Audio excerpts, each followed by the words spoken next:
സംസ്ഥാനത്തെ സർക്കാർ ആശുപത്രികളിലെ ആരോഗ്യ പ്രവർത്തകരുടെ സുരക്ഷയ്ക്കായി പോലീസിൽ അധിക തസ്തിക അനുവദിച്ചിട്ടില്ലെന്ന് മുഖ്യമന്ത്രി നിയമസഭയിൽ.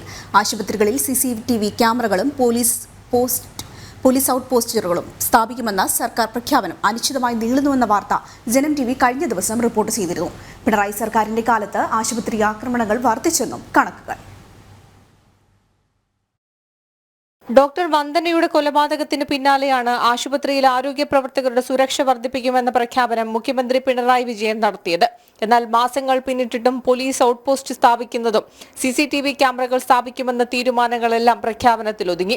സർക്കാർ ആശുപത്രികളിലെ ആരോഗ്യ പ്രവർത്തകരുടെ സുരക്ഷയ്ക്കായി പോലീസിൽ അധിക തസ്തിക അനുവദിച്ചിട്ടില്ലെന്ന് മുഖ്യമന്ത്രി നിയമസഭയിൽ തുറന്നു സമ്മതിച്ചു. P. അബ്ദുൽ ഹമീദിന്റെ ചോദ്യത്തിനായിരുന്നു മുഖ്യമന്ത്രിയുടെ മറുപടി. സുരക്ഷയ്ക്ക് വേണ്ടി അധിക പോലീസ് സംവിധാനം വേണമെന്നാണ് സർക്കാർ നിലപാടെന്നും മുഖ്യമന്ത്രിയുടെ മറുപടിയിൽ പറയുന്നു. പിണറായി സർക്കാരിന്റെ കാലത്ത് ആശുപത്രി ആക്രമണങ്ങൾ വർദ്ധിച്ചെന്നും കണക്കുകളിൽ നിന്ന് വ്യക്തമാണ്. ആകെ 378 ആരോഗ്യ പ്രവർത്തകരാണ് ഇക്കാലയളവിൽ മാത്രം ആക്രമണത്തിന് വിധേയരായത്. ഇതിൽ 48 ജീവനക്കാരും ആക്രമിക്കപ്പെട്ടത് പോലീസ് സംവിധാനവും സുരക്ഷയും ശക്തമായ തിരുവനന്തപുരത്താണ്. തൃശൂർ, ആലപ്പുഴ ജില്ലകളിലും ആക്രമണങ്ങൾ വർദ്ധിച്ചിട്ടുണ്ട്. പതിവ് പോലെ സർക്കാർ പ്രഖ്യാപനങ്ങൾ പാഴ്വാക്കാകുന്നതിൽ ആരോഗ്യ പ്രവർത്തകർക്കിടയിലും വ്യാപക വിമർശനമാണ് ഉയരുന്നത്. ജനം, തിരുവനന്തപുരം.